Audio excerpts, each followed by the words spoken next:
Hey, it's Greg Grunberg, Snap Wexley, and you are listening to Sixth Scale Scavengers.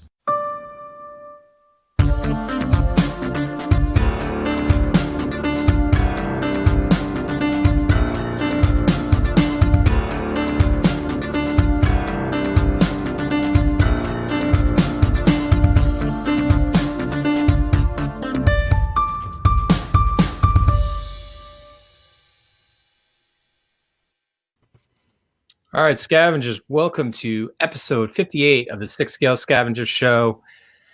Talking hot toys, sixth scale, Marvel, Star Wars, DC Comics. I'm your host, Brian Fontaine, joined as always with my good friends, Chris Sleddy and TC. We've got a special guest with us in the house, making his third appearance on the show. Is the one, the only, the Sixth Scale Economist. And my friend, your channel is taken off. I think as of us going live on our own channel here, I think you're sitting at about 980 subs. That's correct. Yeah. It's kind of funny. So before I kick it over to you, is as a YouTuber, I don't really consider us YouTubers here, Chris. We started out as an audio podcast. This is a better format, I think, to have a live conversation, get our audience, get fellow scavengers talking about it. But if you're not a YouTuber, the benchmark that all of us shoot for is 1,000 subs, because once you can prove to Google and YouTube that you have that many fans, then they'll invest in you. They'll let you run ads. You can do community announcements. So, Economist, if we can get you those 20 subs, I mean, it's gonna be crazy. It'd be incredible. It would be absolutely awesome. 20 subs. I can't believe they were already at 980. I mean, the community is just insane. So it's just a great community. But yeah, very grateful. And I mean, just like we have a following here, you've got quite the following already. You've got a Facebook group of your own now, and obviously there's a lot of crossover. This isn't a competition by any means. We're more than happy to see you succeeding. You pump out a heck of a lot more content than we do too. This is a bi-weekly show. We're a bunch of hacks. We're the old guys here, the old guard. You've got that. I don't know about that one. Yeah, if it was a competition, it'd be a gentleman's sweep. Yeah, surging. Never. Good stuff. So yeah, and if you haven't subscribed to the Sixth Scale Economist, it's really easy to find on YouTube, and he's got tons of videos out there, live streams similar to this, and then also First Looked, kind of. Now you've got a little bit more of an investment angle on this too, but it doesn't necessarily mean that you are buying extras to sell them. I mean, you as collectors and us as well, we're always looking for good deals. You want to be able to not lose money on your investment, and that's important as well. Yeah, 100%. There's just so many hot toys out there, and there's ones that are going to do better, ones that do worse. If you want to collect a lot and you want to have a substantial collection that's going to take up a lot of your discretionary income, I think it's best to just pick the best ones that you're equally happy with, and at least have some type of view where you're not just going to lose money and end up selling it for less, and you just constantly burning cash in your pocket. Yeah, for sure. So Chris, before we get into news, we have 6. Because are visually aided. If I was just audio, I wouldn't have screwed that up as bad as I put up my hand of 5 to talk about 6 figures. So we've got 6 figures since our last episode to talk about. And Chris, luck would have it, as soon as I hit publish last time, it takes me usually about half an hour after these shows end to get it on the audio, get it on the website, get all the the timestamps and stuff out there. We got the heck of a lot of drops, so we have those to talk about. And then Sideshow did a New York con, which I don't know if it was any better than the San Diego, their summer one that they did. But so Chris, they did promo codes again. and I'm not sure that it went off as well as many collectors hoped it would have. Yeah, it started out with quite the dud of this whole queue system that I wasn't a big fan of. I know a lot of people weren't a big fan of. It was really tough to get in. And by the time you got in, most of the time the codes were capped at a certain limit and things were scooped up pretty quick. The codes were anyway. But over the course of a few days, it kind of shifted back to the old system. I only noticed that I think the first 2 days. After that, pretty much every time I got right in, dropped in my code whenever I could. And like I missed a bunch at the beginning, but they really piled up towards the end there. And I'd happen to be in the right place at the right time. And yeah, got a good little war chest of rewards points piled up, and gonna bank them through Spectacular and see what that brings. But I don't know. What did you think? What did you guys think of it? So TC, I think a lot of people gave up on it. I did. And if it wasn't for Mike and Chris in our admin chat, I would have missed like all of them. Yeah, maybe that's why it was easier to get those codes in the last few days. I don't know. Maybe people just stopped. I don't know, I've never been a big fan of it. I mean, I know it's Sideshow just trying to give a little bit of a gift to the fans, but I think there's other ways you can do it. You know, you can do like if you ever get those like magazines like with like Kohl's or something, and you get those. I don't know if you guys have a Kohl's up north, but it's a department store. Your magazine has, one of 3 different discount rates. Maybe like Sideshow does something like that. Like you try and log in a couple times, get a certain number of credits, and then that can equate to a percentage chance of a $50 off. Mm-hmm. Much simpler than having everyone rush to the site at the same time, and it's going to happen, and it just causes frustration on everybody's end. It's just annoying. I don't actually partake in it, but because I don't order from them anymore. But it's just disappointing for a lot of collectors, especially the ones that have been doing this for years before, where the system was better. And I thought a big disappointment. I'm glad a lot of collectors got those codes the last couple of days if you're patient, but could be better. Mm-hmm. So, Economist, what was your take? I mean, a lot of us are in your group too, but what was kind of the pulse of what your community audience was for the con? For the con as a whole, it just seemed like it was like kind of just like a bit of a letdown.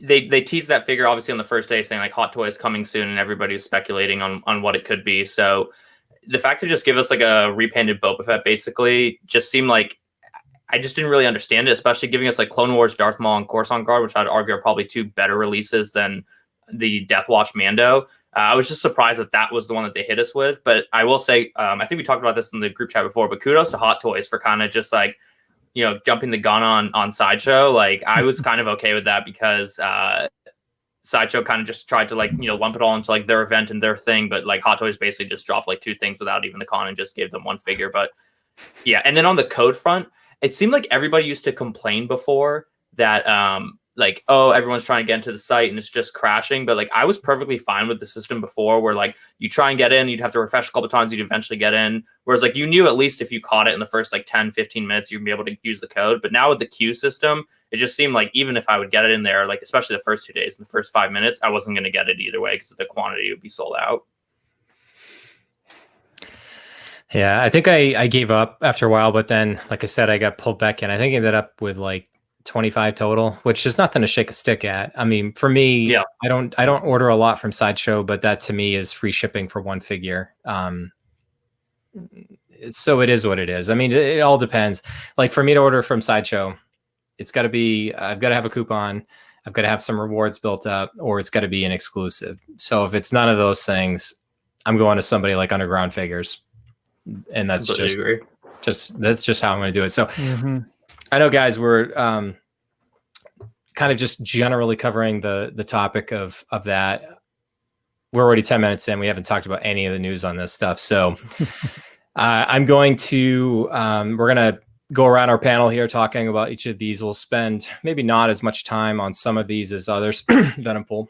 But so what I'll do is I'll lead off the conversation. I'll announce each figure, then I'll look to get all the photos up, and then I'll kick it off to our fine panel here, and we'll go through and talk about them. So as I mentioned, Chris, that first figure that dropped literally 5 minutes after I hit post of our feed, and anytime you do something like this live and it breaks, great. But we've never done that outside of like the Mark 47, I think, to actually have breaking news while we're still recording. And I think it's because I had like technical issues that night. We were broadcasting much later than normal. Mm-hmm.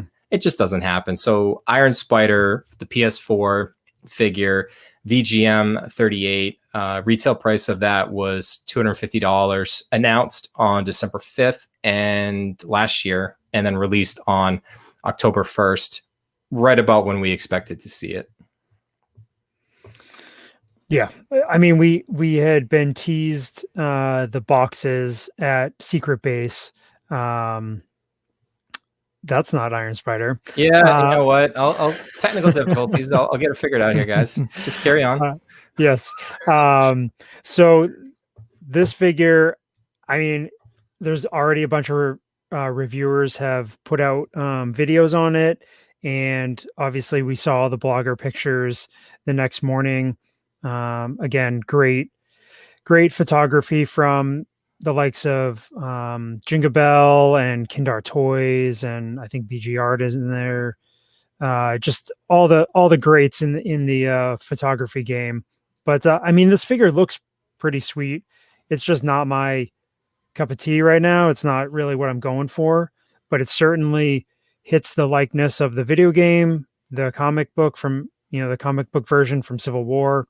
Mm-hmm. It just looks really cool. And I know our buddy Jenkin Wong, Figure Collecting for Dummy, he did a review, and all the other big time reviewers have all put out videos on this. So definitely, if you're on the fence, check out those videos. So TC, I know we've talked about these Spider-Man figures kind of ad nauseum quite a bit. A couple things about this make a little bit different than the others. I'm noticing that there actually is a knee bend on this, but with the one photo like I've got on the screen here too, you're still going to have the suit bunching, the suit stretch. It kind of takes some of the fun out of these figures. Yeah, I mean, you get that knee bend, which is great. But the problem is you got to have it like on the screen right now. What Brian just shifted from, there was a pose where Spider-Man's basically like sprawled out. You kind of have to have that because you can't really crunch his stomach, because if you do, that tip of the gold tip on the Spider logo, I don't know if it will like pierce right through that stomach area, but it still is limited in posing. Now, I will say this looks like this is the best Spider-Man out of the video game that they've released so far, in my opinion. This looks amazing visually, and looks like an Iron Man figure, obviously, Iron Spider. But it's just so sleek, and the paint's so good, and the legs, they're really something to see. So I get why a lot of people want this, even if you're not even that heavy into Marvel. If you just want a Spider-Man figure, I mean, this makes perfect sense. But, so pretty solid. Yeah, so I don't think we've gotten an economist video on this one, and obviously you're more heavy on Star Wars than Marvel. You do cover Marvel some, but I mean, anything else to add to this one? Yeah, I think you guys basically hit it. I think TC hit the best point I thought that I was going to say, which is this is probably my favorite of the game Spider-Mans that we've gotten, but still not enough to like push me into picking it up. Like, it's Star Wars and MCU, and then it's hard for me to really drift further than that, like budget wise. So this was a pretty easy pass for me. Yeah, makes sense.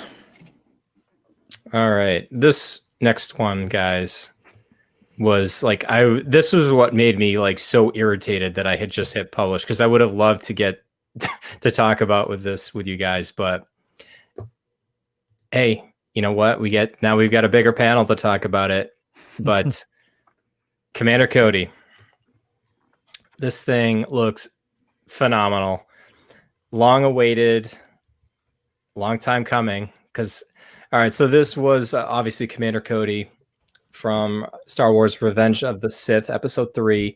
MMS 524. The MSRP on this one is 243. And again, any of the prices we list are just sideshow prices. I mean, obviously, price will differ retailer to retailer. Originally announced on Valentine's Day, 2019, February 14th, released on October 1st. Okay, this is not as insane, guys, as the Wasp release, but this is still kind of crazy. 596 days, or 1 year, 7 months, 18 days, or 19 months, 18 days. So far, this was supposed to come out at the beginning of quarter one, quarter two. I think this was a little bit COVID related. Economist, you've done, I think now 2 videos on this. You have to be pretty hyped about this figure. It's absolutely beautiful. And I see a lot of people from my channel in the chat, and they all know my view on this. I absolutely love this figure. I liked it a lot even before we had the Clone Wars wave, and I feel like the Clone Wars is just super supportive for this figure as well, like for what you can put up in your collection. And these like final images just look fantastic. Like Hot Toys, of course, nails the mark on the pre-production and the post-production item. So yeah, this is just fantastic. Chris, This is just such an amazing figure from top to bottom, every aspect of it. The head sculpt to likeness to Tamora Morrison is just so, it's crazy how good it is. All the accessories, the weapons, the weathering. This is an awesome one. I've got this one through Sideshow. I ordered this one pretty late. No word, I think, yet from Sideshow when they'll be shipping out. But I know, again, all the reviewers that have put out videos on this, I've watched pretty much every single one of them. The breakdown of, all the accessories and the comparisons, and to Sideshow's version from, I think, like 9 years ago or whatever it was. And just, this is a home run, no doubt. I mean, it's just, you can't go wrong with this figure. TC, I just had one of the images up on the screen that showed a lot of the other. So Cody's Battalion, and I could screw this up. I'm not a clone connoisseur by any means, but I believe it's the 212th Attack Battalion. There was like 3 other clones on there, plus an airborne trooper. As Chris said, I think those were Sideshow figures that the photographer used. Obviously, it would be nice. I certainly wouldn't complain, TC, if we got more clones, because I got kind of clone fever now. But I don't know, TC, like, to me, this one looks like a figure of the year candidate. Oh yeah, I mean, for sure. I mean, there's Mando, there's this, probably a few others. See if the Mark 85 gets released before the end of the year. That's probably going to be up there. But yeah, I mean, this looks great. The only thing I would say is, and I like to hear the economist's view on this, but the long-term potential of this figure, you would think would be amazing. But I mean, it's not branded Clone Wars. Is there a chance that this would come back under the Clone Wars umbrella as another release? I know Zach from Collecting Weekly brought this up on one of the posts in our group, and I just thought that was kind of interesting, that maybe in a year or two, this comes back, and it kind of hinders it from really skyrocketing that everyone thinks it will. I think that's definitely an interesting point.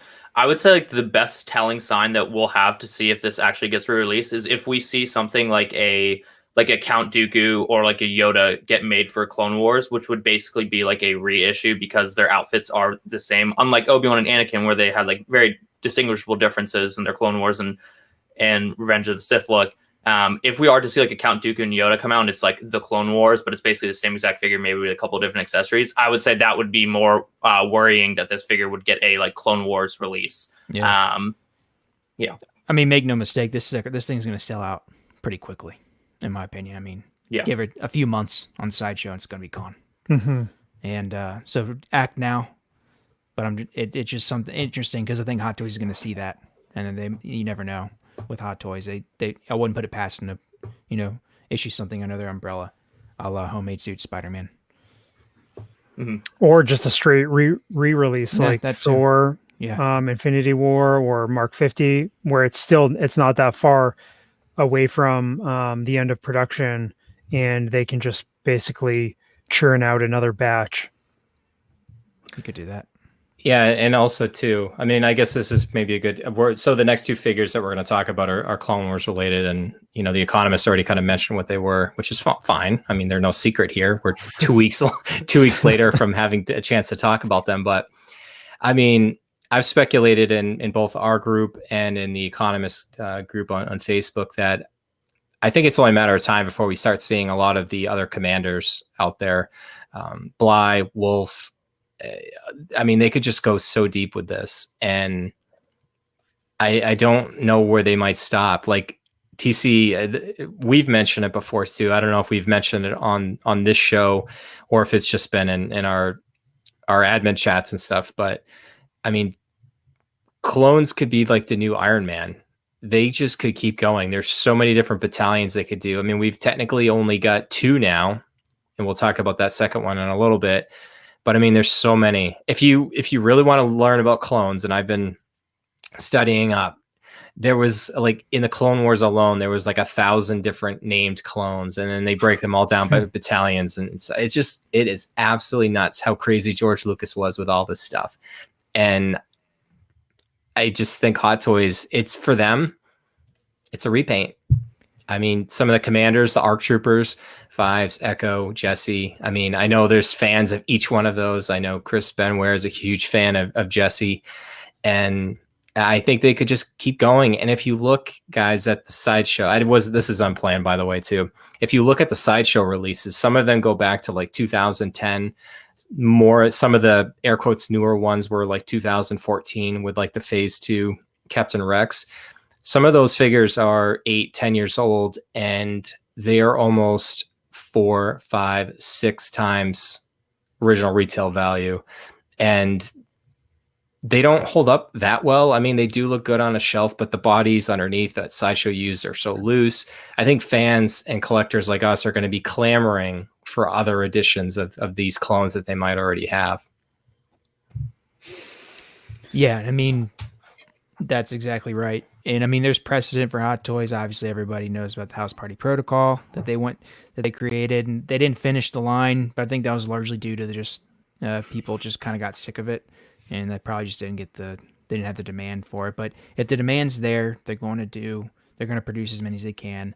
They're not stupid, so they're going to release these like Iron Man figures, few every year, 3 to 4 probably in a given year, 3 to 4 different kinds, maybe 5 the most. And they're going to spread it out over the course of several years, and it's going to earn them a lot of money, and people are going to eat it up. If Hot Toys likes money, they'll be listening to us. So, all right, let's just talk about some of these other figures. I don't think that those guys, it was a complete surprise to see another version of Darth Maul, and I think the biggest shock about this one is we don't have the solo version yet that has not released. And typically Hot Toys does not want to cannibalize themselves when they know they have a newer version coming out, especially if they still have a figure to sell. So I don't know what the future holds for that solo figure. I know a lot of people are kind of preferring that one at this point, but we'll see. I mean, we got the prototypes here. So we've got Darth Maul as seen in the Clone Wars, although he has the shirt off in here, and I can't for the life of me remember him being like that in season 7. But TMS 024 for the Television Masterpiece series. MSRP on this one's going to be $260. Obviously announced on that same infamous day, October 1st. Hot Toys has an estimate that we'll see this Q4 2021 or Q1 2022. The Sideshow estimate on their site is a little bit more optimistic. They're saying October to December next year. Chris, you are a huge Clone Wars fan, specifically the character here in the foreground facing off with Maul. I like it better, Chris, with the shirt on. Obviously, It looks a lot more like season 7, but I mean, this to me seems like a no-brainer if you're a Clone Wars fan. Yeah, absolutely. Especially how amazing that last arc was of season 7. again, I put it up as probably my favorite piece of Star Wars material out there. It just is, the upper echelon of Star Wars storytelling. But yeah, this is, again, we got teased with the figure when Ahsoka was released, and everybody was like, "Oh my gosh, are we going to get a Clone Wars Maul too?" And it is strange, Usually, like you said, Hot Toys won't. They'll have another, like if there's a previous version out there, they'll get it on the market, they'll get it released before they do another figure. But this one's so far out that I don't think they're too worried about it, and it is quite a bit different from the Solo version and from the Episode 1 version, that I think you can go with all three looks. And this look right here that we're looking at on the screen, him with his hood, and he's got his cloak on, or his shirt and stuff. I think that's the best look right there. And I won't have a problem having, I say it right now, who knows, once we get it in hand and that sort of thing, once I potentially have 3 Mauls in my collection. Didn't think I would have 3 Mauls in a collection. But for me, I really want to get the Solo one in hand before I make a decision on it. I'd rather have it in hand than cancel a pre-order, which I have with Underground Figures. And, we'll see once that happens. But again, awesome figure. I haven't pre-ordered this one yet. I'm kind of laying low on getting some of these pre-orders in that are so far out, going forward. But it's a great looking figure. Some people have concerns about when he has his shirt off, the joints, the lack of mobility potentially in his shoulders and his elbows and upper biceps and that sort of thing. But I think that's, that look is probably more for just photography. I couldn't see myself having him posed shirtless for any period of time. But yeah, Chris, you're in timeout. You're on this 10-minute tangent here, buddy. Save some airtime for the rest of us. All right, Economist, I know you've done at least one video of this figure. You've covered him on multiple streams. I know you're also a big fan of this hooded look as well. Yeah, that was my favorite look. And I'm really excited to figure. I actually thought that I had the Solo one on pre-order, Steven Collectibles. I'm really glad I didn't, because I'm just going to be picking up this one since I already have the Phantom Menace one. I know everybody can always wish for one more thing. I do wish 2 things. I wish the sarcophagus was actual plastic. I would have been very happy to pay more for that rather than just be a cardboard piece. And I wish that they did similar to the DX. They gave us 2 head sculpts, and they gave us one with the longer horns look for how he looked when they met him in season 3. But yeah, overall, I really like it.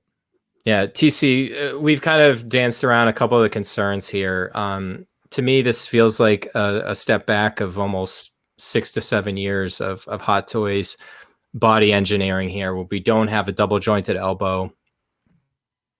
Chris and the Economist have both mentioned there's going to be some limited shoulder articulation here. You're not going to be able to get more than a 90-degree bend in on the elbow. If you look at the photo we've got on there now, you're not going to be able to bend that any further than that. And I mean, for me, I'm not a dynamic poser, and that's not meant to be a punking myself here. I just don't pose figures well, so I'm not going to be as alarmed, and I can see this being a little limited. I wouldn't be terribly surprised if we're talking about this figure a year from now, because I mean, let's be honest, we don't have anything better to do. We'll still be on this channel.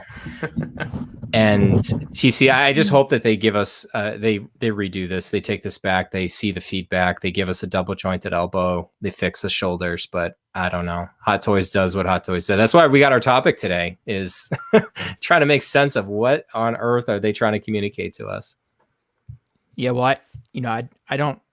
I'm only on season 2 of the Clone Wars, so I'm not very far.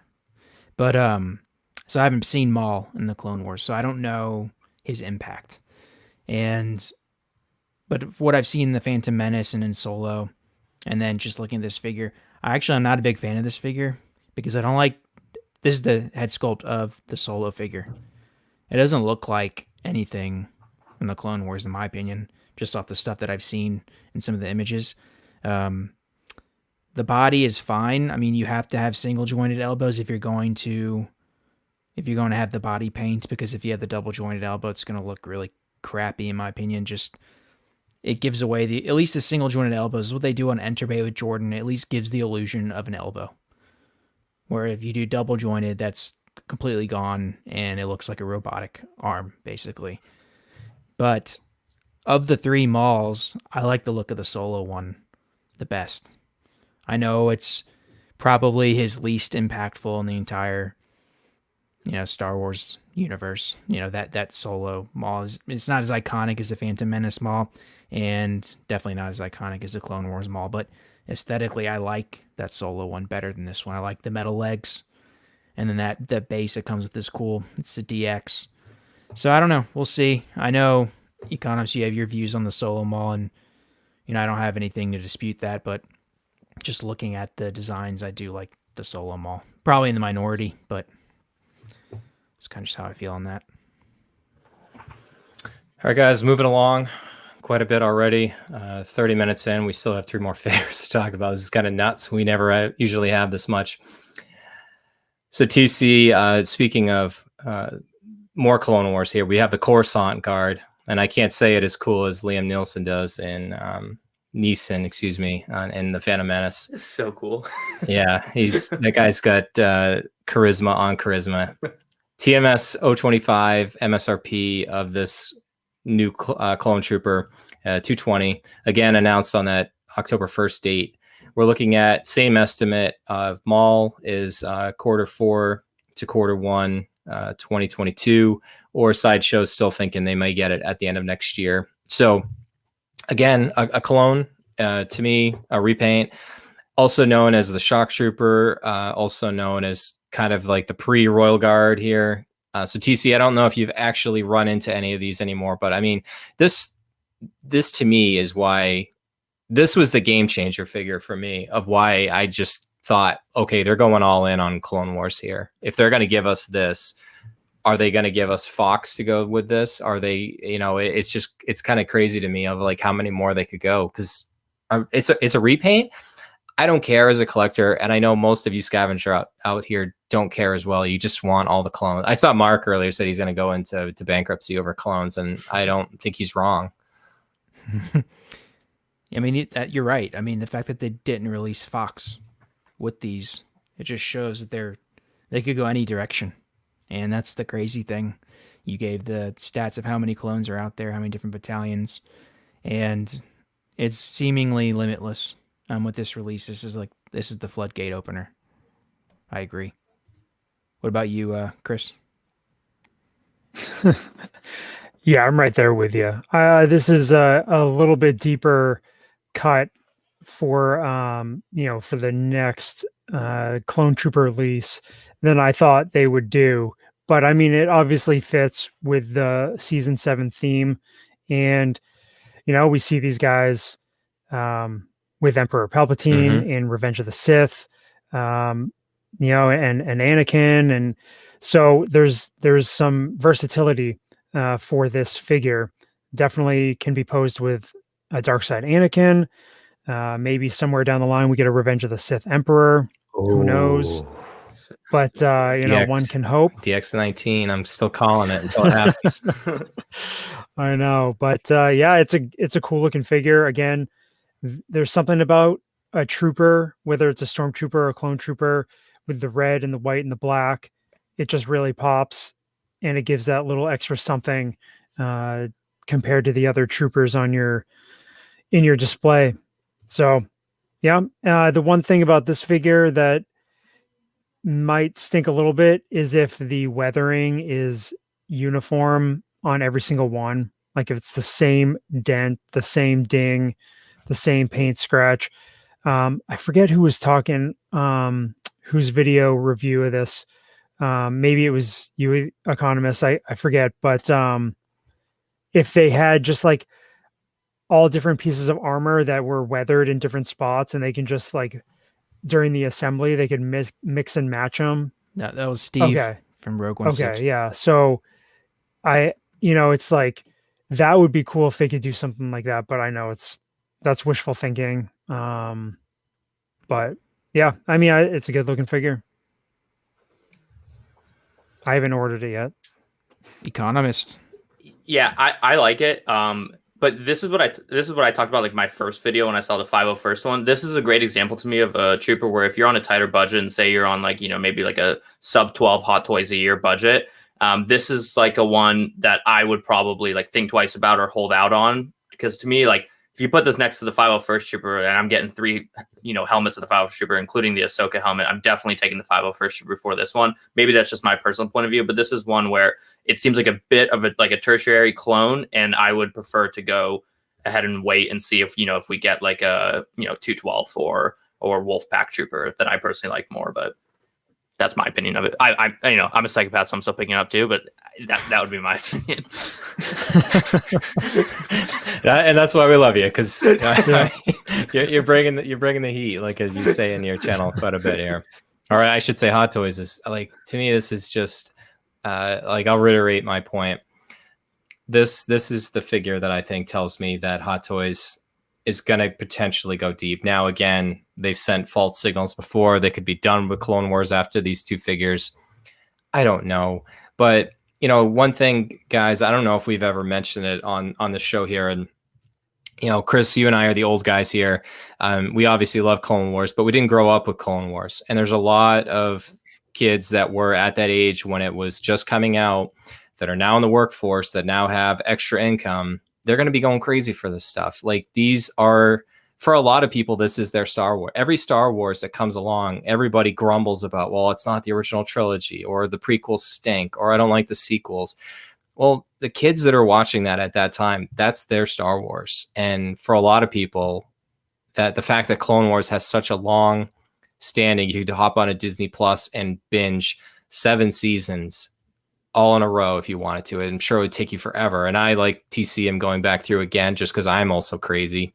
But I mean, I think this line, if they're smart, Hot Toys, they're going to keep doing, even if they don't go with all the other characters that they might not, at least keep the clones going, because there's a definite niche within our collecting community that will just, the crazy people that will buy multiples of these just because they love the way that they look. And we'll see how that goes. Yeah, you're nailing the head with that, Brian, for sure. I think I'm a prime example of somebody who grew up with the Clone Wars, and now I'm. I'm just kidding. I knew that in advance. I wasn't teeing you up for that one, but no, yeah. Chris and I are definitely old, so. All right, 2 more to go here. 2 more to go. Actually, the last one we won't spend as much time. So as I'm calling up the photos here. So Economist, you kind of teed this one up at the beginning where Hot Toys just kind of, dropped us, everybody, I think they mentioned on the first day of the stream, they said, hey, they're going to be, there's a new Mandalorian figure coming out, excuse me. And Hot Toys had their little thing up in their display, like coming Wednesday or Thursday, whatever it was. I can't remember at this time. And everybody was assuming, okay, Cara Dune, Moff Gideon, is it a quarter scale Mando figure? No, Economist, it's a Death Watch Mandalorian. And last New York Comic Con, and this wasn't officially New York Comic Con, last year we got version 1 Mando in IG-11. I'd take those 2 over this one any day of the week. Yeah, 100%. This was just unfortunately a bit of a letdown, and it's unfortunate because they really gassed up the New York Comic Con like event and everything, and then like giving us the tease that like there's a new hot toy coming and it's going to be announced on Thursday, and everyone was getting excited to just give us like a repaint. It's kind of just like they just could have done better here, and that they have some type of original figure like coming out, like whether it be Cara Dune or Moff Gideon, they have something announced. I just don't know why they wouldn't swap those and use that for the big event. It is what it is. It's still a pretty cool figure. But to me, it's like, I'm looking at this and I'm looking at a clone and I'm thinking like, if I'm already going all in on the Clone Wars, this to me, it seems like a tough one to go and pick up as cool as, Death Watch is and the Mandalorian is. Chris, I mean, this technically, I mean, although it's a flashback within the Mandalorian, spoiler alert, you've made the point too that this almost ties in maybe a little bit better with the aforementioned Clone Wars line because it's in that time frame. Yeah, it's definitely it ties right in with the Clone Wars. Obviously, I mean the scene with Din Djarin when he's a kid and this guy rescues him. I mean, you got super battle droids in there, and that's the they're going, the Separatist army and all that stuff. It's just to me, again, I'm with the Economist. This figure looks great. Looks really cool. Different color scheme. Potentially some reused parts to make this one work, which, is not that far out of the realm of possibility for a Death Watch Mando. I mean, that's kind of what they do. But again, it stinks because, yeah, you could fit it in if you want to go like very technical about your Mando display. I mean, he doesn't really fit in with anything yet. So, but you could sneak him in with the heavy Mando and heavy infantry Mando and the original one. You can do whatever, but I'm just saying it would be cool if this had something to pair with. Maybe a super battle droid on screen here in TC. Yeah, maybe, but I think the Economist pointed this out in his video. But this is a prime example of what Star Wars is going to have to battle with, in the future. So Hot Toys continues to produce Star Wars figures. It's almost like the Marvel effect. There are going to be figures that are just not going to be purchased by a large amount of people. This is going to be one of those figures, in my opinion, because you got to figure down the line, there are going to be more clones. Season 2 Mando figures, any Mando figure is going to get priority over this one. Anything with Baby Yoda, priority over this one. Any clone, anything from Clone Wars.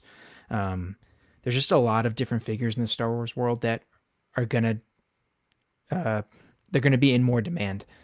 They're going to have a higher demand, and I just can't see this one really appreciating that high, at least not in the near term, unless there's something that you can pair with it, like Chris said. But it's just there's too much. It's battling with too many different other figures, and then not to mention we are in the dead zone for Marvel. I mean, there is no Marvel, so they're not competing with anything. As soon as Marvel ramps up, and it's going to, just you can't see it now because nothing's happening. But in a year or two, there's going to be even more competition. I think this one's going to get left behind. As great of a figure as it is, because it does look great.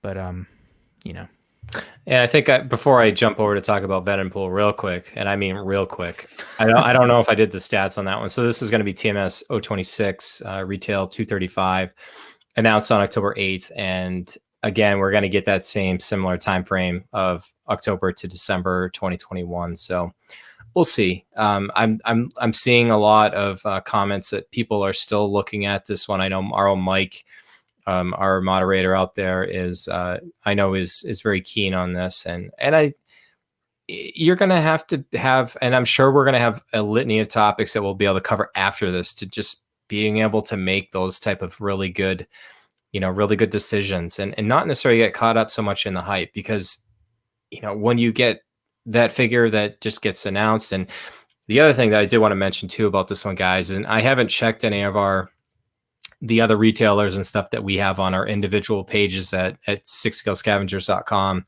and our checklist databases, but Sideshow did some really kind of funky stuff with this Mando figure where they were the only ones that made it available. Yes, you could get it from Toys Wonderland.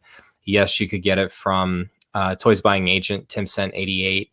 I think you could get it from Toy Square in Canada, which is our other site that we have, but everybody else got locked out. And somebody shared, I think it may have been Chris in our group, had shared an email or something that either Time Walker or Alter Ego or somebody basically just pulled the curtain back for a second and was like, yeah, they're doing some pretty shady stuff with this figure. We don't know if we're going to be able to sell it, or they think that they will. They just don't know when.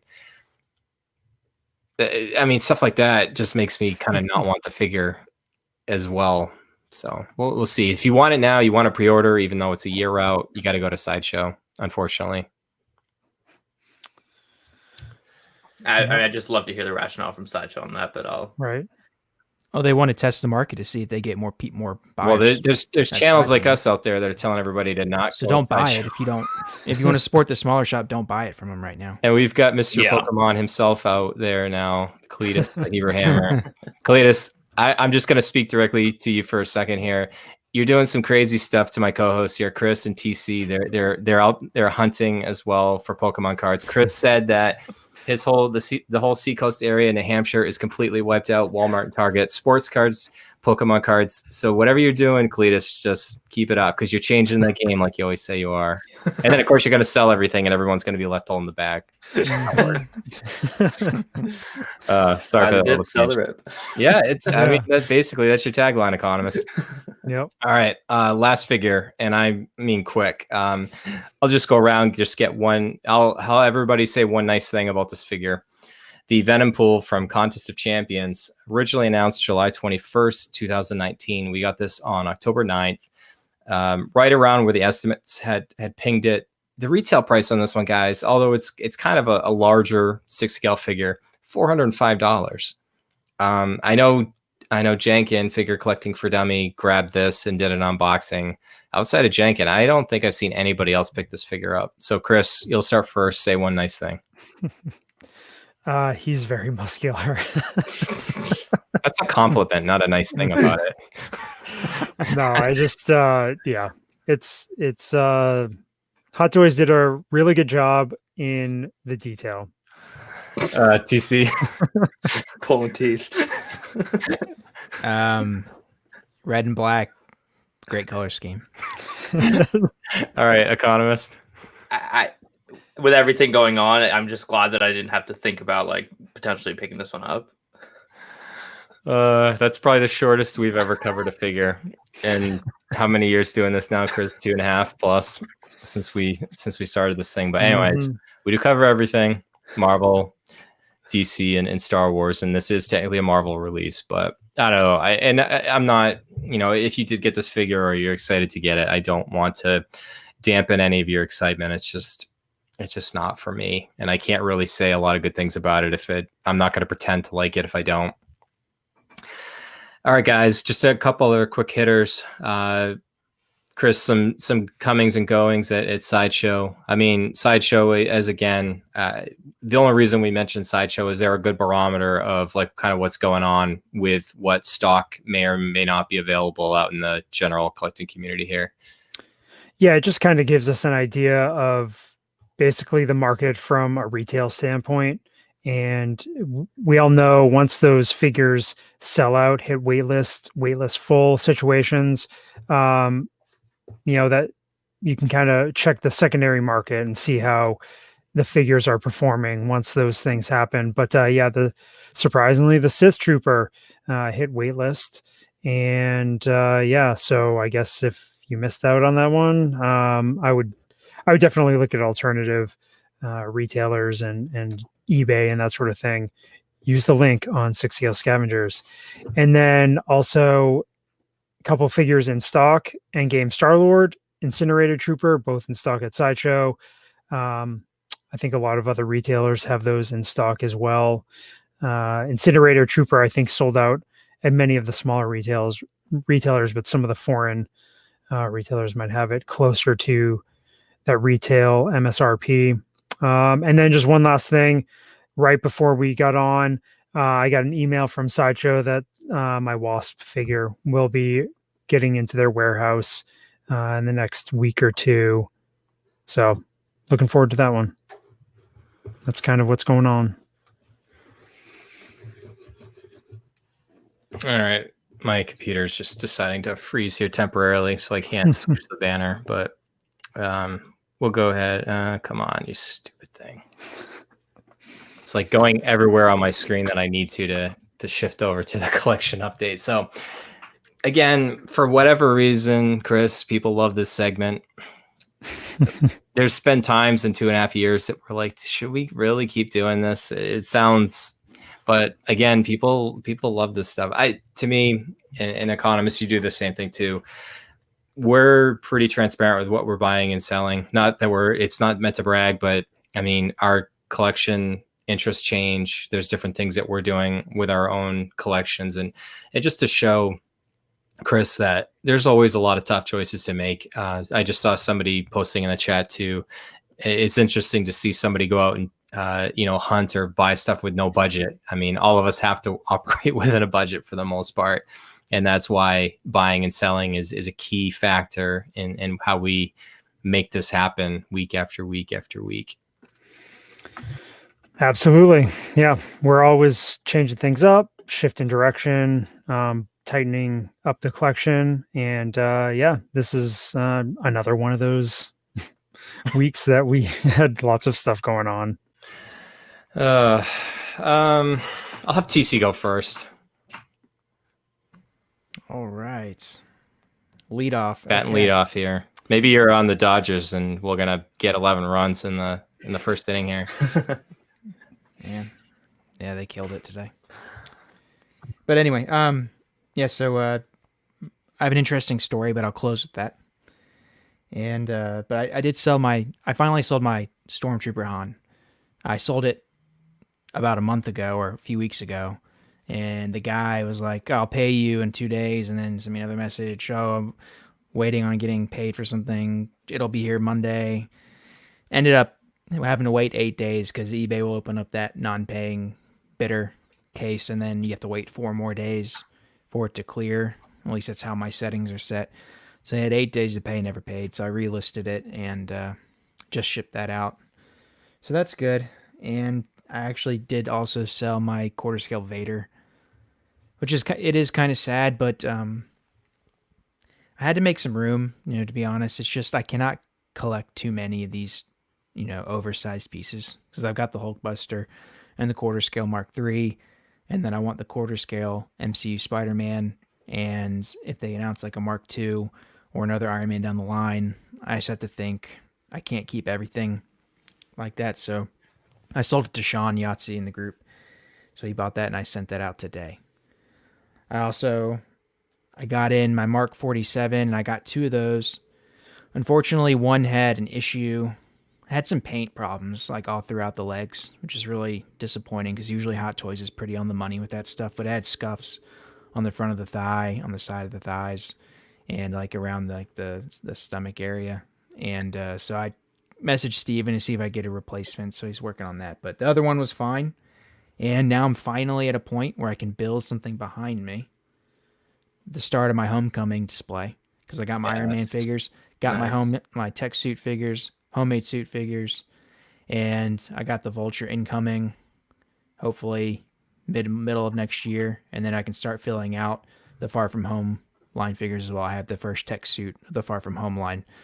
So I've got all that stuff ready, and hopefully I can start building in like the next, month or 2 there, which would be great. And close out with this interesting story. At least I think it's interesting. People probably think I'm going to be crazy when they hear the results.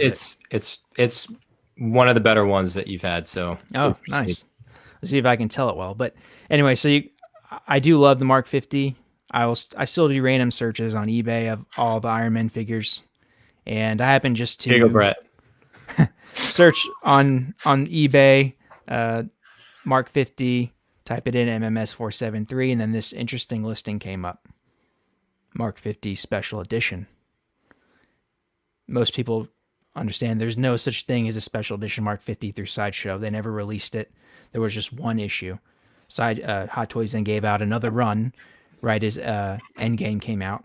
So really the Special Edition Mark 50 is kind of a mystery piece. If you follow Iron Man, you know what it is. Justin actually from Justin's Collection reviewed this figure. He got it in hand. But Hot Toys, when they released the Mark 50, they partnered with a bank in Hong Kong, Standard Chartered, the Hong Kong branch, and released a special edition of this Mark 50. There's not much different. It's still the same Mark 50 figure, but it has a different base, and it has a hologram. The hologram's this little green figure of the Mark 50. Well, only 80 to 100 of these pieces, I think it was 80, were ever released. and they were only released to residents in Hong Kong if they deposit a certain amount of money into Standard Charter and keep that money in the bank for 6 months. Again, these are facts from Justin's collection. $170,000 you had to deposit in there to even get this figure. Jeez, I'm crow. So this figure doesn't make it out of Hong Kong. If you go to the Iron Man connoisseurs, like Iron Man SG on Facebook and a couple other ones, they have one or two.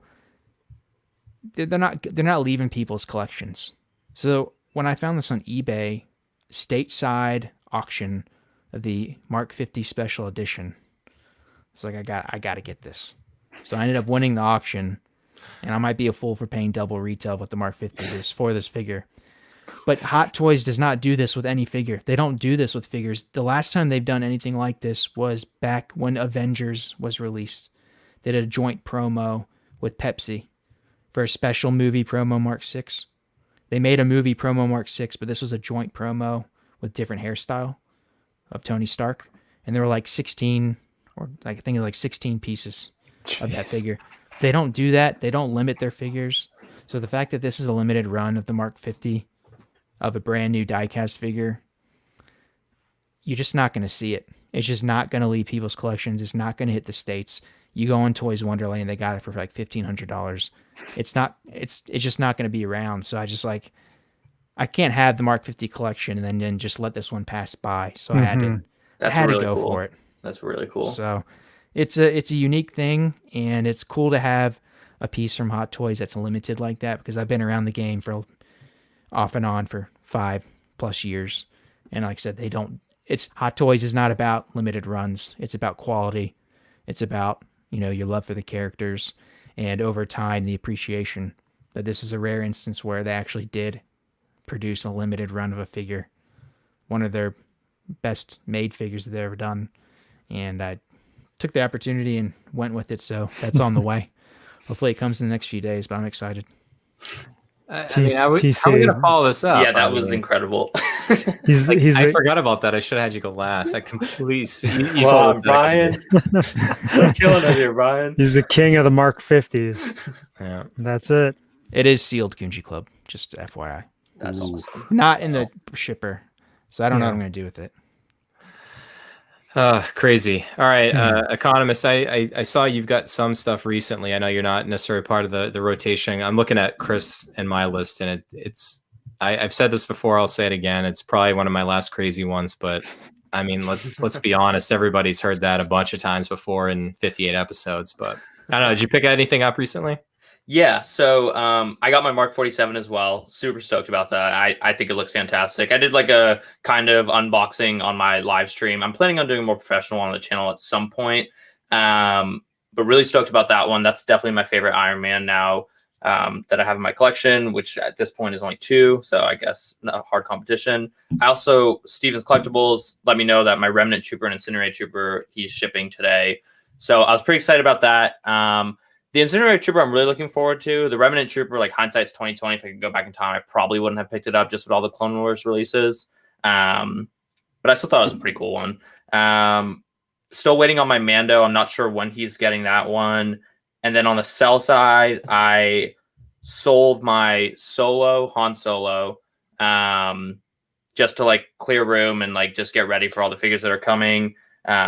I'm also planning on selling my Snow Trooper and my Mud Trooper, which I think I'm going to like try and sell this weekend. I've kind of just been lazy about it. I need to just go ahead and do that. And the last one that I got was actually not 6 scale, but I'll say it really quickly. This vintage collection 3-pack set that was exclusive on eBay. I wanted to share this one because I have never had any issues, knock on wood. Well, I guess no point in knocking wood now with shipping. But I got this one today, and this is how the box came. What? Absolutely destroyed. I don't want to show my address, I guess, but That's flimsy. yeah. And I told the guy who I bought it from, I said, like, this looks like a kind of use a flimsy box, but needless to say, I mean, they did everything to put it in a blender. It looked terrible. And so the pack was damaged. So, whatever. But I just want to share that because that hasn't happened to me before. And I always see all these horror stories, but I couldn't believe that they even put that on my doorstep thinking that would be okay. They destroyed it. Oh, that stinks. And that's like Sorry to that's, hear. as a Clone Wars fan, that's a pretty Yeah. awesome set. Clone Wars and Vintage Collection. I missed it, so I was like excited to finally get it. Like kind of, and then just like, it is what it is. I'll figure it out. The guy is aware. So Are you gonna? Well, were you planning on opening it beforehand, or are you gonna keep it in the box? For Vintage Collection, I keep all of them in the box. So it's pretty brutal, but worst case scenario, I'll just try and trade it to someone, pay them like $40, $50, something, just switch and give me a mint condition one. But they're going for a pretty penny on eBay, so it's unfortunate, but it is what it is. Yeah, those Hasbro Pulse ones went like pretty quick, and then like you said, you basically can only get it on eBay at this point. So yeah. All right, Chris, you talk first. I talk first. You're good at going last, so I'll go next here. I'm sure there's an innuendo joke there somewhere, but we'll keep it professional. Yes, we will. So basically, I got a lot of stuff going out. I decided, with the help of talking through strategy going forward with my co-hosts. Decided 6 scale shrink is my next yes, podcast, by the way. Exactly. The opposite of it. 6 scale enabler. So I decided that I could let Rogue One Darth Vader go. A lot of people really like that figure, but I already have the A New Hope one with the Tarkin set. Sold that on eBay. All these are on eBay. Sold the regular Death Trooper. Figured I got 2 from Mando coming, and plus I have the Death Trooper Specialist. I can potentially part with one of those. I put the Han and Chewie A New Hope set on eBay. Of course, like TC had issues with the Han and Stormtrooper outfit. Person didn't pay. I had to open up a claim, so I'm waiting to see if they're actually going to pay. Just annoying stuff that you have to deal with on eBay. And then, so right now I currently have Scarlet Spider, Stanley Spacesuit, Jedha Patrol Stormtrooper, Bespin Leia, Remnant Stormtrooper, Crate Luke, and The Last Jedi BB-8 all listed on eBay. Wow. So good. Purge.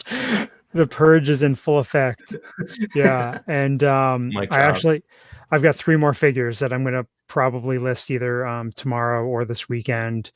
And it's funny, in the group, I posted something about like wait until the collection update, and Hidalgo, just put a pile of packages, a GIF or GIF or whatever with pile of packages. And, he was right from a certain point of view, because I've been sending stuff out like crazy. So yeah, just, So my eBay, people are asking is, thanks, Brian, is Vintage Viewport. That's my social media handle, as well. So yeah, the purge is in full effect. I'll just, cap it with this. Like I realized all the figures that I had on pre-order, and my co-host, who loves budgeting and lists and Excel spreadsheets and stuff, basically said, give me your list, I'll put it together. And that's what he did. And he was kind enough to put stuff in order for me, and it gave me perspective between my Star Wars, Marvel, and DC, including some Sideshow stuff that I have. I think it was 106 pieces. What? It's hot. Looking at retail, like just retail, a lot of figures I paid under retail. But just looking at retail price, adding that all up, made me sick to my stomach. Me too, by the way.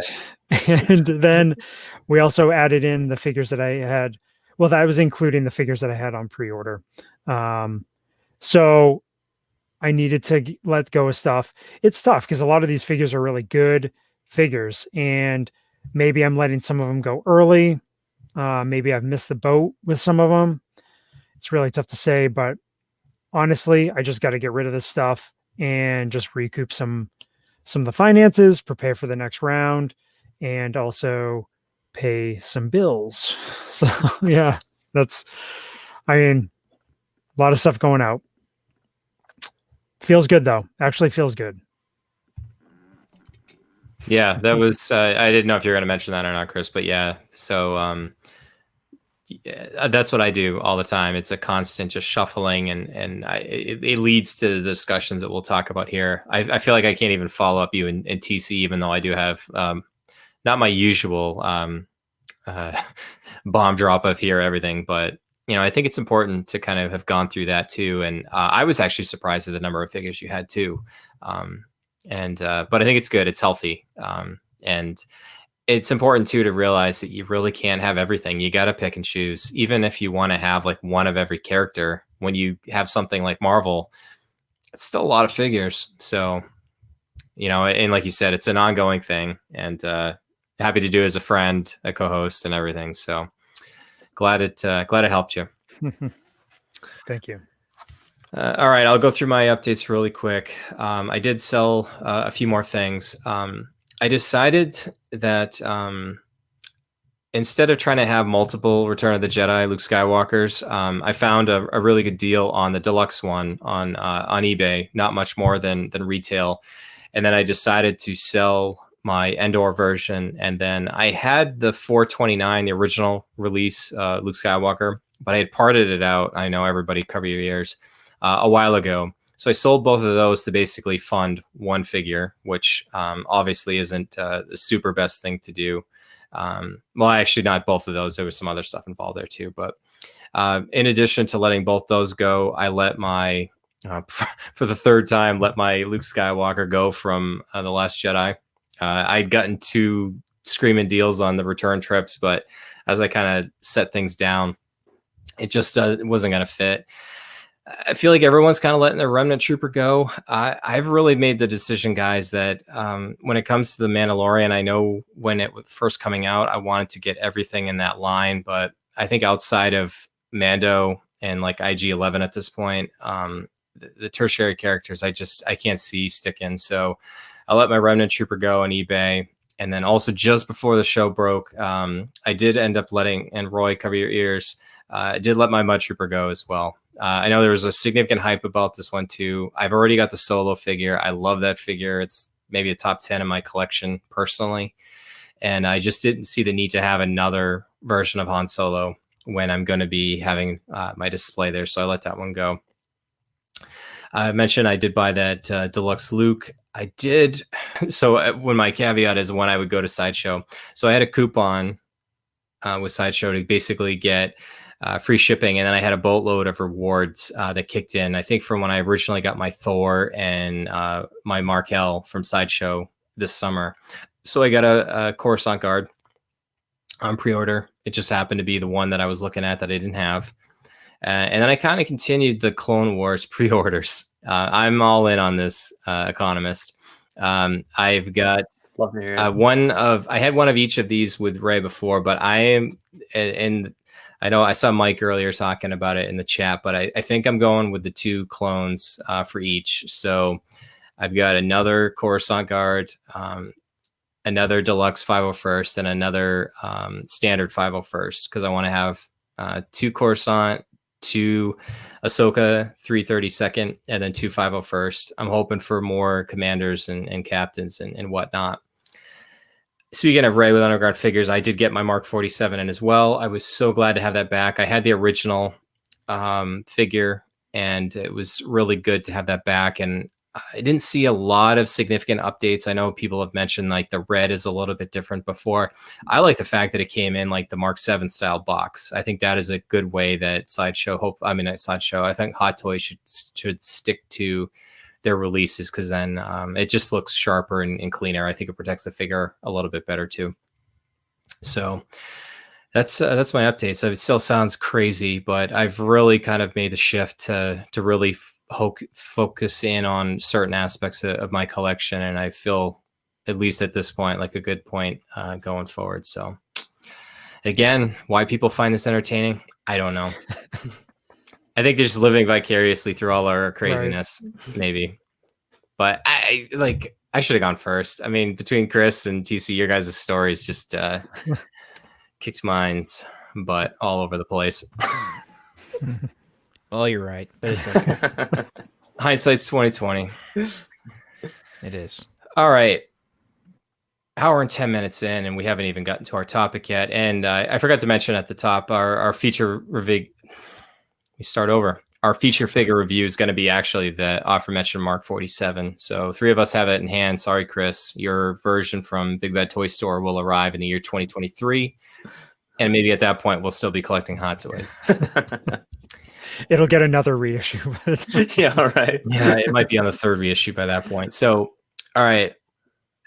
Topic wise, and this one's a little bit different. We haven't really tackled this in terms of, because we're not actually talking about figures, we're actually talking about Hot Toys as a company. And I think it's a little bit of an understatement to say that Hot Toys just really stinks at communication, whether it's social media, whether it's pre-order dates or when figures are going to be released and delays, and what are they spending their prototype money on? What do they have for licenses? Why is Gamora?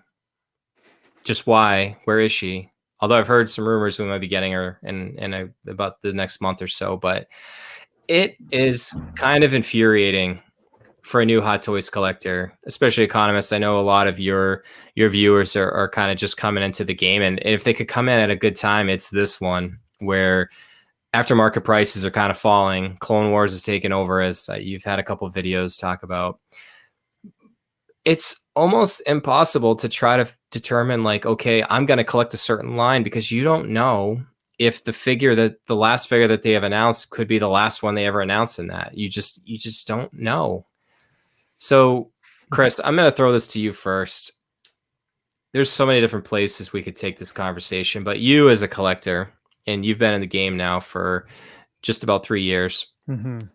I mean, I hate to say that we just kind of live with Hot Toys at this point, because they give us such good products and it's of the highest quality. But why do we put up with their crap? Yeah,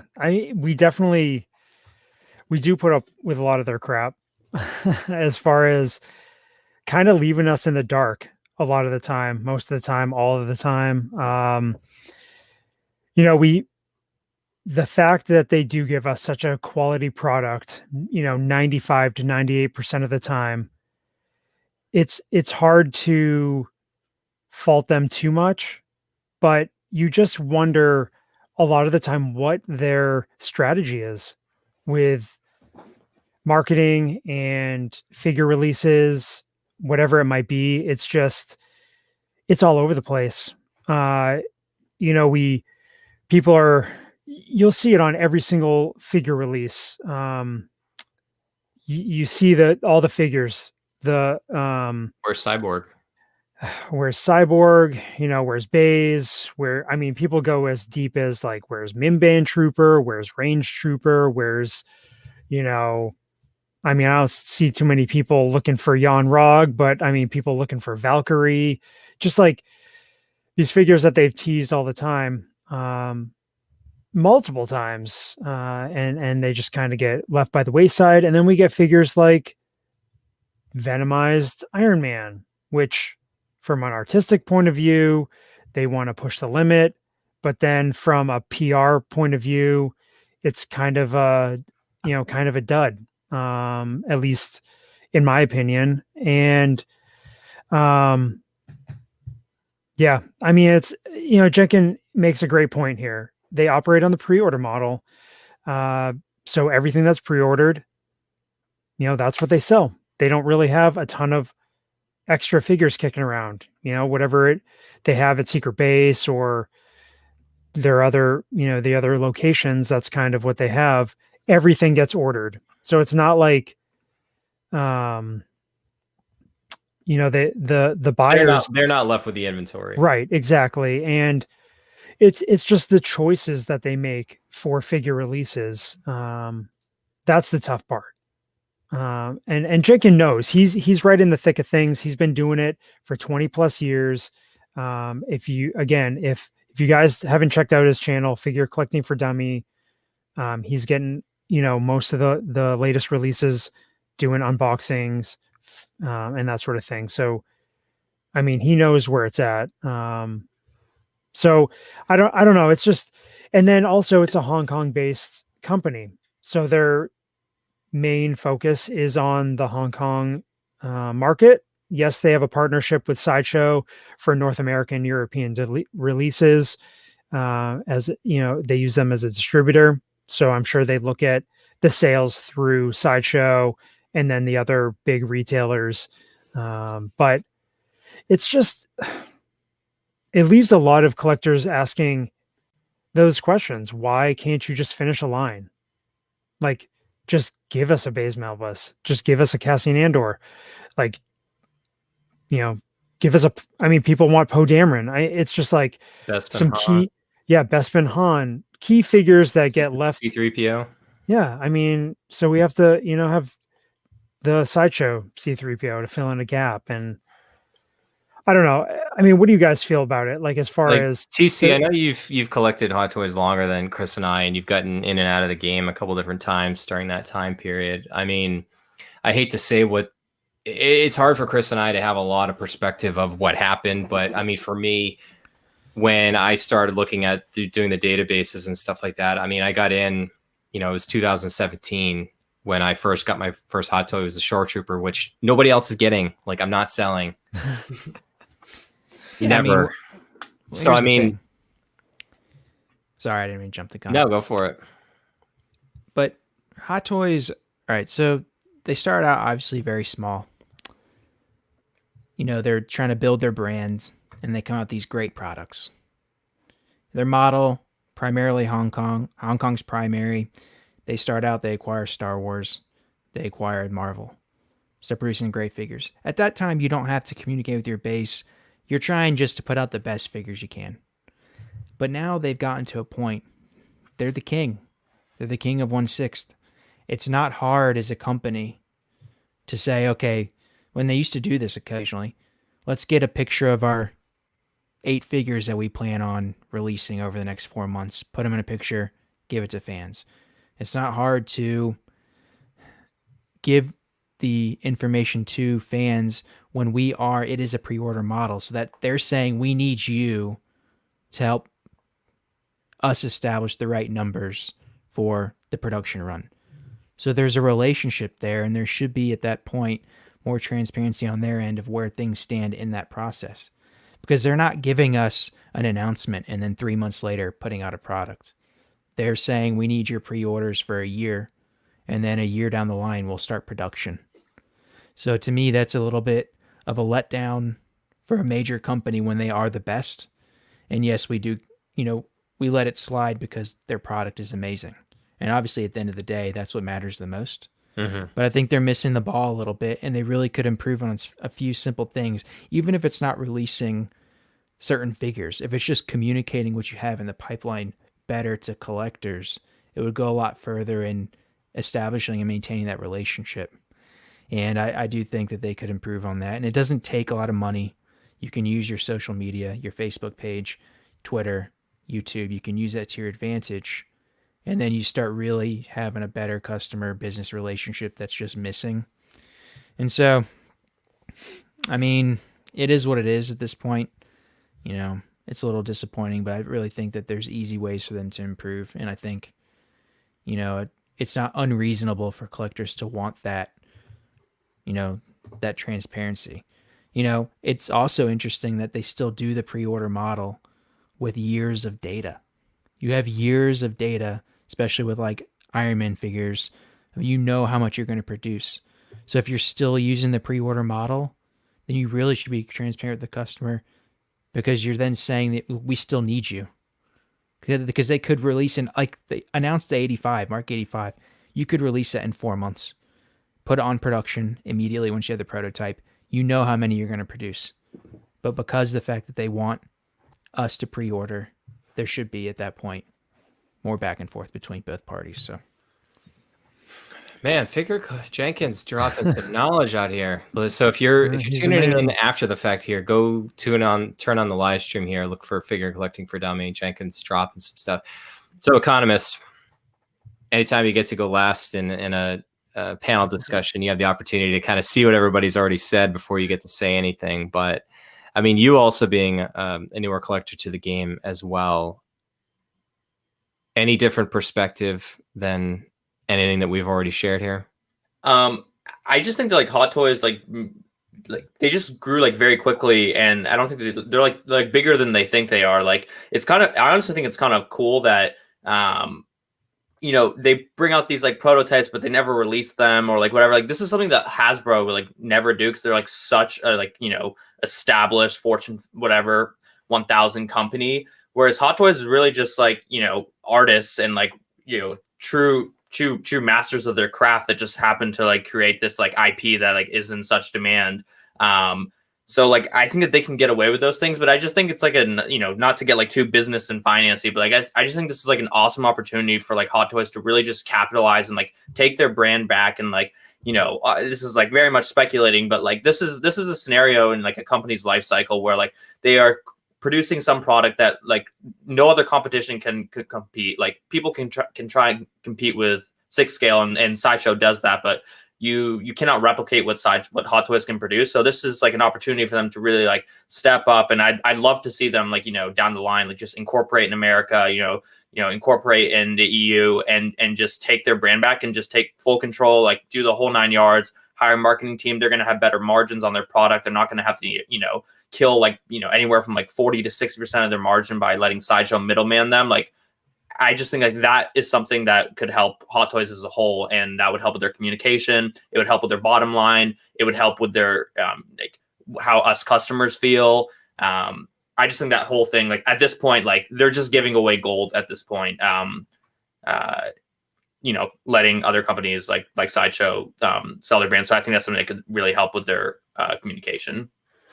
I know it's kind of a ramble, but no, it's good stuff. So. You know, there's a Lewis is saying too that, I mean, again, we're based here in the United States. We're probably around the globe. People think we're a bunch of jerks, but I trust you. We're nice people. We don't all follow the people at the top. That's probably the most political statement I'll ever make on this podcast. We keep it clean here. But anyway, so. Just like Western culture is a lot more transparent, and maybe Hong Kong is a little bit more private. And Jenkins even saying too that, and it's not really surprising to anybody, but you know, you've got somebody like Mezco that prides themselves on like the batch numbers, and or you've got Sideshow that has exclusive runs and they make only a certain number of statues and stuff. Hot Toys keeps all that secret.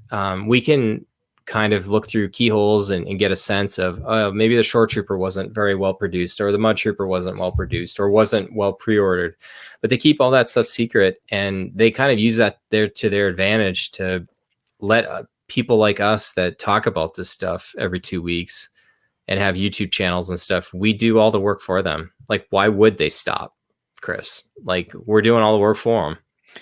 Free advertising. Exactly. And I think that that's part of the, you know, adds to the allure of Hot Toys collecting, because people that don't collect Hot Toys, but they know what Hot Toys are, everybody I talk to is like, oh man, like, you know, those look great. They're so expensive. Like, you know, that's a next level kind of collectible. I know, you know, people talk about, you know, moving up in collecting, you know, quality over quantity and all this sort of thing. And you start looking for something that's limited production. And you factor all that stuff in, and Hot Toys is all of that stuff. Yeah, I mean, it's again, Jenkins just, you know, dropping some great knowledge here, you know, as far as quantity releases, and we've got a little, you know, snippets here and there from some videos from Hot Toys in the past. You know, they're several years ago, but you know, you got tidbits about how Iron Man is the, you know, one of the most popular, Black Widow, one of the most popular. I mean, this is before a lot of the Star Wars and a lot of the Marvel stuff had come out, but it kind of gives you an idea of, you know, the characters that they don't mind making. And that's why we always see different versions of them.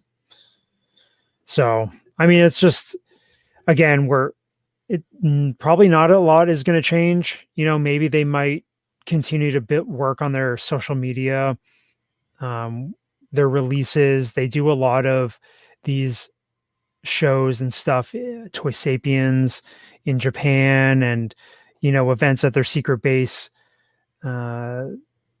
shops and stuff in Hong Kong. I think a lot of us that live in North America would love to see a Hot Toys based store somewhere in the US, more involvement with Hot Toys in the US. I mean, the problem is that Sideshow has this distribution rights, and I think they handle a lot of that marketing for Hot Toys in the US. So I don't know.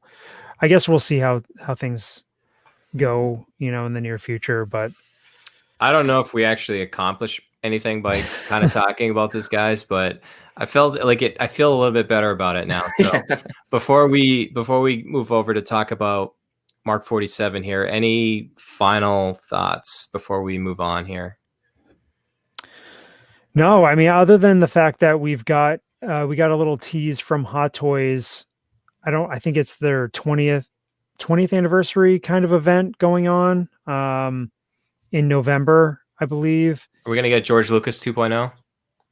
Wasn't that their first so. figure? I hope so. What they call unofficial. It was unofficial. Unlicensed. So unlikely, but would be pretty interesting. So I don't know. It was fun seeing a lot of people's speculation whether or not we were going to get, a release, Mark 1, diecast, whatever, just a bunch of different ideas out there. Just again, and, a lot of great comments in the live chat, just different points of view and ideas, on this whole subject. So I would definitely recommend going back through and reading some of those. All right, just a quick update. Mike's been keeping us up to date with how many viewers are tuning in live. I don't know, guys. I'm not much of a historian of our own stuff. I should be, but 85 people tuning in live. I think that's a high watermark for us, which isn't bad. I mean, on a random Wednesday at a kind of odd time. So I think that's pretty crazy. And then Economist, I just looked, and it looks like you're sitting at 983. So 17 to go to that magic number. Yeah, smash that subscribe button. Get to 1,000 by the show. It'd be insane. That's great, though. Congratulations to you guys. Yep. All right, you'll get there sooner than later. It's only a matter of time at this point. So, and then it just kind of, as TC has mentioned too, although Robert just mentioned it with the vision quote of saying that sites and podcasts have grown exponentially. Once you hit that magic number, then you just keep going from there. So, I don't know why YouTube does that. What's so impactful about 1,000? I don't get it. Arbitrary number. It feels arbitrary, but it won't feel arbitrary when you get there. So we're rooting for you. Appreciate it. All right, let's talk about the normal show. I hope you guys don't have a problem with this. We're going to go a little bit long tonight, more than our normal 90 minutes. I'm sure everybody tuning in and watching and viewing, listening to this afterwards won't mind, but we do have the reissue of the Mark 47 MMS 427 Diecast 19 from Spider-Man Homecoming. I recently just watched this movie with my family. Absolutely love this movie. And spoiler alert, this may be my favorite color contrasted Iron Man suit in the MCU. The retail price of this one is $374. I think the original was $354. So with a little bit of inflation, 3 years later, not too bad. I think this is a phenomenal deal for what you're getting with this release. And we'll talk about that as we go through the review here. So as we mentioned, January 8th was when this reissue was announced, and we got this on August 21st, 2020 in Hong Kong. And it was right in line with the estimates. And before, because we use our website and Economist, we thank you a lot behind the scenes, but thank you so much for using our website on your streams and stuff. You don't know how much that means to show that, it really is usable and viewable. Of course. But it's so helpful for like historical nerds like myself that like to go back and see when certain things were released. So I pulled up some of the original stats here. So the Mark 46 Civil War figure was released on May 2nd, 2017. I think it had about a year wait on that one. And then this first issue was released on September 28th, 2017, and actually only had about a 3 or 4 month lead time. So not to get too overly technical here, but this is essentially a repaint of the 46. I think the color scheme's a lot better than the 46, and I like the 46. So just kind of historically, we're talking about a figure now that's kind of 3 years old, but Economist, I think I'll throw it to you here first. I mean, this one holds the test of time, I think. And I think when all's said and done, I think this is still going to be a standout for Iron Man collectors.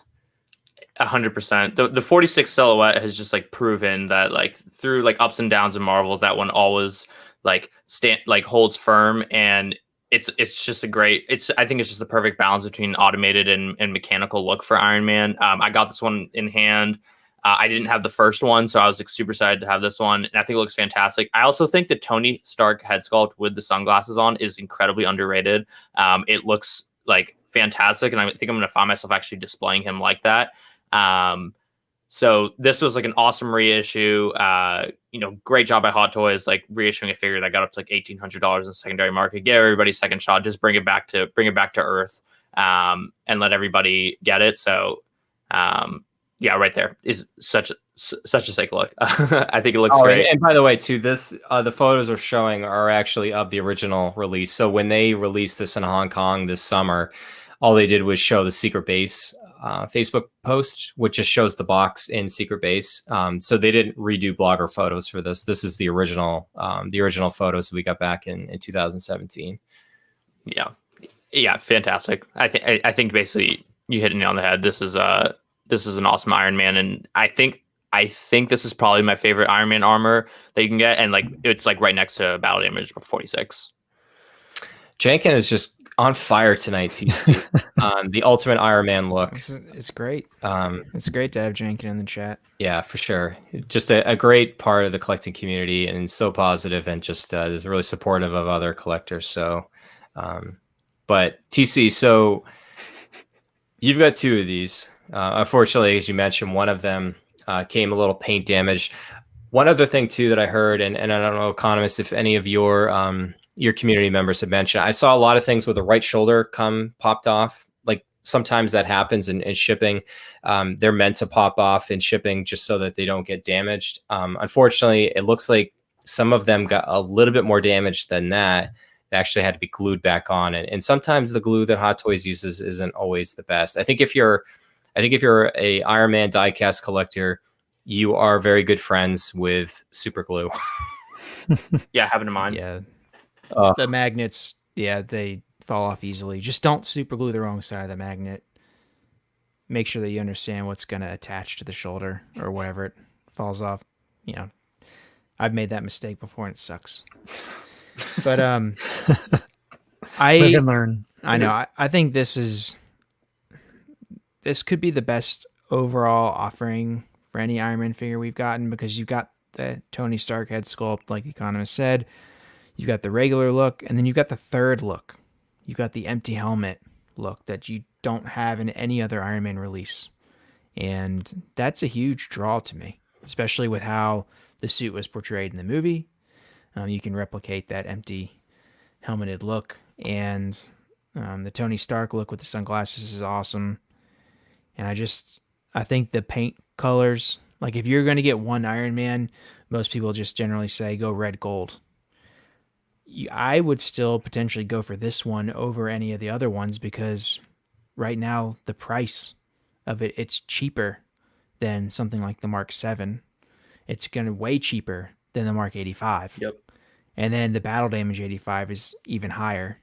So the total value you're getting off this, and then the role he plays in Spider-Man Homecoming, it's just the total package. And if you can snag one for $370, if you have some rewards, maybe $350, it's almost a no-brainer at that price. You're not going to lose too much value off that right out of the gate, and then as soon as it sells out, it could be right on a path again, escalating. So I like this one a lot. there's no chance this would have been 374 if it wasn't a reissue. Like Right. diecast Iron Man, Tony Stark head sculpt, like this has got to be a 430 plus figure if it wasn't for the fact that they didn't want to just look like total, like, you know, Money grab. yeah, yeah, exactly. So Chris, I know initially I had lucked into getting this retail, the first release at Big Bad Toy Store, and I know a lot of people at the time thought that this was a cash grab by Hot Toys to just basically repaint the 46. And I remember at the time is when I started collecting, and I wasn't sure about it either. I was looking for an Iron Man at the time, and I saw somebody post, and it may have been in the Facebook group Tashi Station, like somebody posted an in-hand photo of this thing, and I was just instantly mesmerized and just hooked. And I went and grabbed it. And then from there, the more people that got it in hand, and then when they were looking at it, they were like, I think they became more convinced that it wasn't, I mean, it is still the repaint of the 46, but it's still unique enough. And the fact that it looks different enough that like the color contrast is just, I can't say enough about it. And it looks even better in hand than it does in photos, which probably won't surprise a lot of people here. And I mean, technically, I don't think that the armor is 100% screen accurate. I mean, obviously the armor on screen is CGI, and you don't actually get this look where you've got him wearing the sunglasses in the Iron Man armor. He either is not in the suit like TC mentioned, or after the ferry scene when he's talking to Peter on top of that water tower, he just pops out of the entire suit. Actually, the glasses, I think TC would go really well with your kit bash that you did when he's sipping on the drink and remote piloting the 47 through Friday. But this is Hot Toys at its best. I can't see any faults with this thing at all. This is definitely desirable for even if you're not a full diecast Iron Man collector. I think we've all made really good points of why this could be like the one. And I think it's different enough that it has such a shelf presence. I can't say enough good things about this. This is Hot Toys, Iron Man figures. This is right at the top of the list for me. It's funny you mention, when you get yours at Big Bad Toy Store, at the same time, when I started collecting, it was in stock at Big Bad Toy Store. And at that time, I was new to the 6-scale collecting game, and I really only knew Sideshow, and it had sold out at Sideshow, and I had jumped on the wait list because I didn't know. And I waited, and unfortunately it sold out at Big Bad Toy Store. And at that point it was basically, I had no chance of getting it. And this one was that figure that got away for me for a long time. It was one I really wanted, but I was just not going to pay the ridiculous prices that it was going for. And kudos to those people that were able to sell it for that much, because yes, it's an amazing figure. Is it worth that much? That's relative, all relative. But I'm just so happy that I got this figure coming. I can't wait to get it in hand. I mean, I saw Brian's when he had it, and I couldn't stop looking at it. It's just an awesome figure. And like you guys said, I love the color contrast.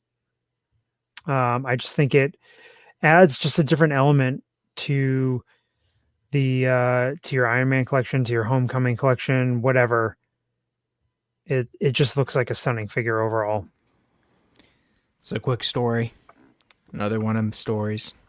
This book that I'm showing, this is the and I don't know all the details, but I think it's a Japanese publication, World Mook Figure King. So this is like a Hot Toys catalog. So like inside it's like a bunch of different Hot Toys releases, and it shows like the backlog of different figures, whatnot. You can see the whole, depending on the publication, how many they've made. But this trio of figures is my most, I guess, desirable trio. And when I sold my 47 and regretted that. I didn't think I'd ever have the 47 again. But Hot Toys gave second life, and I'm very appreciative. And looking forward to setting up that display. They gave you the pose on screen here, TC. I know. It's also a very cool magazine. It Yeah. is very cool. Have you ever opened one of these suckers up? I've never even heard of that.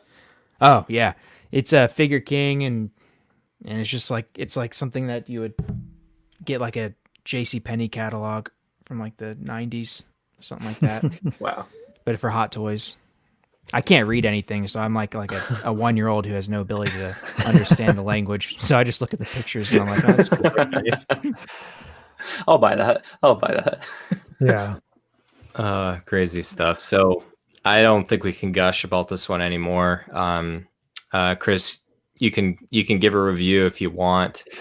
You can abstain, but I think this one's would be pretty easy for us all. So we'll go with our guest first, Economist, on a scale of 1 to 5. Drone. We'll go with the drones here. 1 to 5 drones. How would you rate this Mark 47? I really would give it a 5 out of 5. I actually think it's like the perfect Iron Man release, and I recommend this to a lot of my subs. So a lot of people ask me which Iron Man should they get. I say, unless you really want like the most iconic one, in which case maybe go for the 85. This is the best bang for your buck. Don't underestimate the power of the 46 silhouette.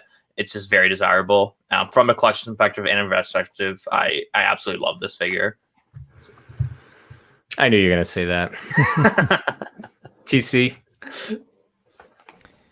I guess I'll go 5 out of 5. I mean, there's nothing else to this figure that you really want. So just leave it at that. It's amazing. Chris, you want to throw in a rating? I'll give it a 5 out of 5 from afar. Yeah. I'll make it a clean sweep here. I don't think we've ever done this with a figure before, but it's just so clearly so good. Jeez, Jenkin, you're just I know. he's got information about the Figure King magazine there, TC. So I'll make it 4 for 4 on 5 for 5. I'm sure there's some cool little acronym there, but yeah, this is just incredible. I haven't gotten mine displayed yet because I think I mentioned it on a show or two ago. I've got all my collection boxed up. I'm very eagerly anticipating getting my Module cases in. And then when I get the Module cases set up, I'm going to display each figure one by one and do it very carefully, pose them well. But this might be the first one I set up.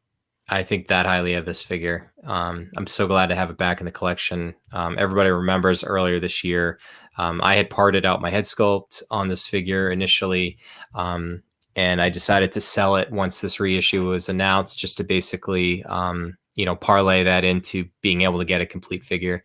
So when that showed up from Underground Figures, Ray shipped that out to me last week. I was so happy to have that back, and so many of our scavengers and economists that are tuning in live here are really in agreement. So Mike just said 89 people live. I think that's definitely our high water mark. So haven't cracked that 100 mark yet, but we're getting close. Yeah, we would have to go live on a Saturday night like The Economist does. He's got the key spot of the week, getting those viewers in. But to cap it off, I mean, it's just great figure. I hope everybody that wants one gets it now. Do not wait for this thing to sell out. Like The Economist said, this one. This is your lifeline. This is it right here. You don't get second chances like this. This is Hot Toys. There will not be a third chance on this one. So don't screw this up. Yep, exactly.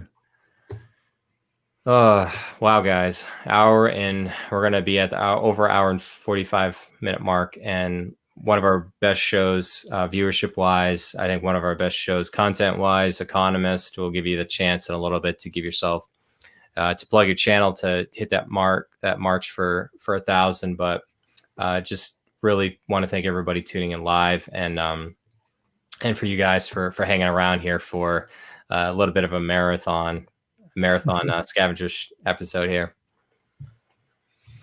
Nothing wrong with that. All right, Economist, we'll give you the floor here. And, for anybody that, has been living under a rock in our listener base, it doesn't know who you are, just give one more chance to tell them where you're at. Yeah, so on YouTube, also have the Instagram, but primarily on YouTube, started a couple of months ago. And basically I just talk about hot toys, 6th scale, and I try and talk about them from a collector perspective, and I try to talk about them from an investor's perspective, and try and, give my advice and my opinion on how I collect and what I think should be like the most financially stable way to grow your collection, without going broke in this business. And we're getting super close now to 1,000 subs. So every sub counts and it'd be huge. And, I generally try and do live streams once a week, either on Friday or Saturday. And so hopefully we can have our 1,000 subscriber live stream on Saturday. I do have some special plans to do some live giveaways in addition to the other giveaways we'll be doing once we hit 1,000 subs. So should be a good time. And thank you, as always, for having me on here. It's always a blast just to come here and hang out with you guys, talking nerd stuff. For sure. And this won't be the last time. I know a lot of people are clamoring for more collaboration here, so we'll certainly make that happen. All right, our scavenger plugs here. So we've got our website, 6scalescavengers.com, with our checklist database and more. We've got our TeePublic store. We've got some designs on there that Roy's put up there. And we have our Facebook page. We're on Instagram and Twitter, I guess, ? Audio podcast wise, you can find us on Apple Podcasts, now on Amazon Music, Google Play, Spotify, Stitcher, and 6scalescavengers.libsyn.com if you want to grab the RSS feed and throw it into your podcast catcher of choice. Also, we went a whole show without not mentioning him, but don't forget about the Parker Files on YouTube, the official Marvel Hot Toys video reviewer, and obviously has his video out there of the Wasp. And make sure you go back and I'll be checking out his video again on Moducases when I need to build my own. But certainly he's building up quite the library of videos there as well. So make sure you subscribe to Scott over there at Parker Files. So, all right, guys. That's the plugs. Final thoughts. What's dropping tonight? People are saying Gamora. It's gonna. So it's 10:49 Eastern. Hot Toys will either drop something at 11 or it could be 11:58 p.m.